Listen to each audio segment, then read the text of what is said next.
I can't wait to see what you do in this footage. Yeah. Where is my rubber spatula? Ding dong. Coconut oil. What are you making now? What kind of mess are you making now? Tablespoon? That seems like a lot. Tablespoon. That's what it says. Okay. Chocolate squares! Chocolate squares! Chocolate squares! Chocolate squares! I don't even know. Everyone's so excited. I feel like they're gonna get really disappointed. Yep, that's going in the video. Hello and welcome to See or Make. Today we are going to make these gluten-free plum brownies. Yes, that's right. We are back with another plum video. Today, I took a delicious gluten-free fudgy brownie recipe and simply added plums to it. So for this recipe, I will be using 1 cup of Bob's Red Mill gluten-free 1-to-1 baking flour, 3/4 cup of cocoa powder, a 1/4 teaspoon of salt, 3/4 cup and 2 tablespoons of coconut oil, 1.5 cups of sugar, 1 tablespoon of vanilla extract. Yes, that's right, 1 tablespoon of vanilla extract. 3 large eggs at room temperature. 1 cup of plum pulp. And 1/2 cup of semi-sweet chocolate chips. If you're making this vegan, go for a dairy-free chocolate chip. As always, the recipe I used is linked below, and all of my changes are noted in the description. Because I'm adding plums to this recipe and I'm not changing out any of the ingredients for the plums, I am separating the pulp from the juice from my plum pulp mixture so that I just add the pulp to the brownies so that they don't end up super watery or anything. Of course, you don't have to use a plum pulp. Like I said in my other video, the only reason I'm using plum pulp is because the skins of the plums I use are super sour, so that's why I'm using plum pulp. If you want to take some plums and chop them up into little bite-sized pieces, you can do that too and add that to your brownies. This recipe also called for Hershey's Special Dark Cocoa Powder, which I happen to have, except when I opened it up, there was almost nothing in it. So, in exchange for cocoa powder, I took a 100% cocoa chocolate bar and chopped it up really, really fine to make my own cocoa powder. And yes, I do realize the chopping board I'm cutting on is teeny tiny, and I didn't really think about it when I grabbed it. I do switch over to a larger board eventually after struggling on this one for quite a bit. Just so you know, it took about a full bar and a half to make the 3/4 cup of cocoa powder that I needed, and it took a really, really long time. So please enjoy some ASMR of me chopping.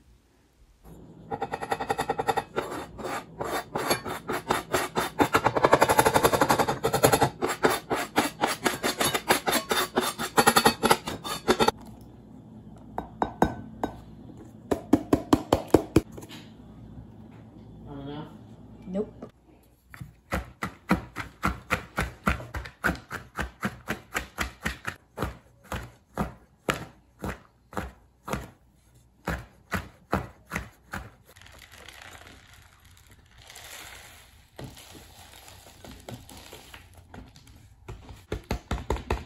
Once we got our plums and cocoa powder prepped, it's time to preheat the oven to 350 degrees Fahrenheit. And grease an 8x8 square pan.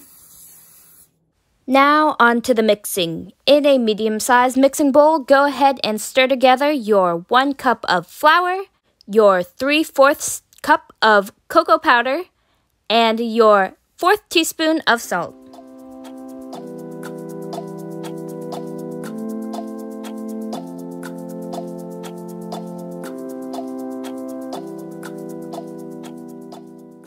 Next, in a large mixing bowl, go ahead and stir together your 3/4 cup and 2 tablespoons of coconut oil and your 1.5 cups sugar and your 1 tablespoon of vanilla extract. That seems like a lot. I've never used a tablespoon of vanilla extract before. Normally it's in the teaspoon size, so I kept talking about how much vanilla extract it was, but honestly it came out delicious, so a tablespoon it is.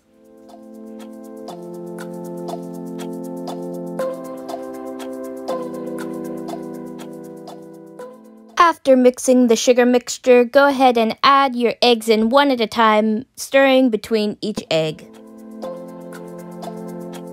Now you add your dry ingredients to your wet ingredients and mix it all up.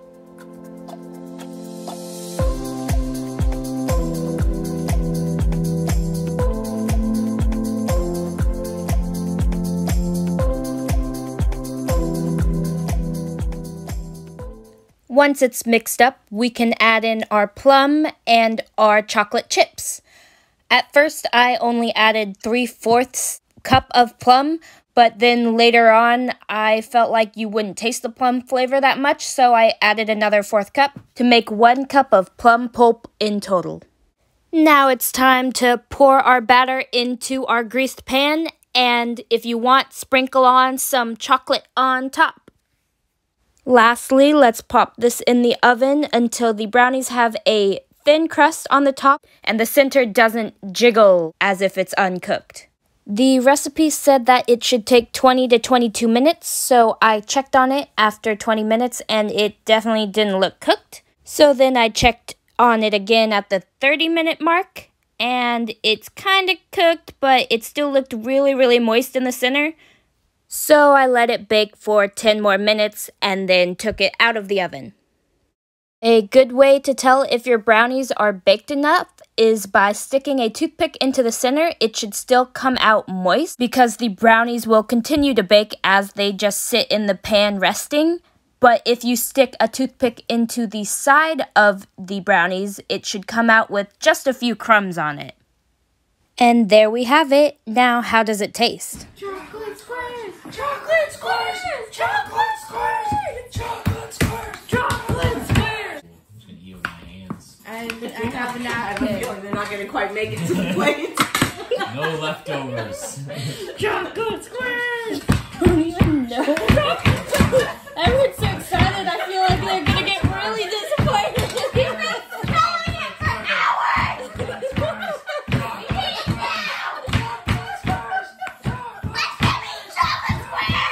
Oh my god.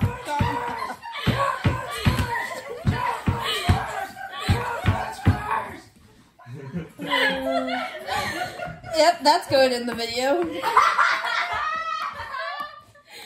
Ooh, gooey. They're gooey. Gooey.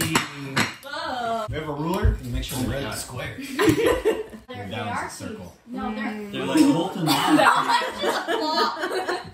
Chocolate wow. Chocolate wow. This is really good. It's very chocolatey. Yeah, it's a chocolate. I like the plum in it. Oh, the plum. Oh yeah, that's good. Yeah, plum and chocolate pile.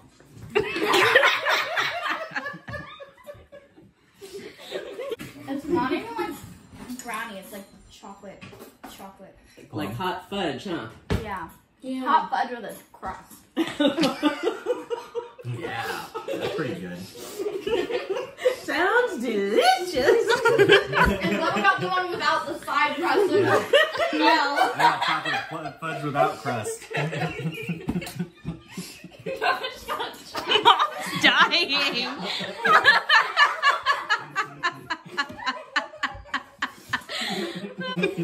Oh, you know what it tastes like? It reminds me of from C's chocolate covered cherries. It's like that. But it's plum, not cherry. It was chocolate. It's still fruit. But yeah, it's a tart fruit, like cherries. Chocolate pile. Chocolate pile.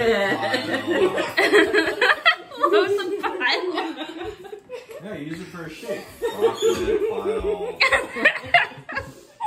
Where'd you get such a little fork for? To savor it. Exactly. makes it last longer. And there are our gluten-free plum brownies. I definitely recommend using a pulp rather than plum chunks because it really blended into the flavor of the whole brownie. And the pulp kind of added to the whole fudgy moistness of the brownie.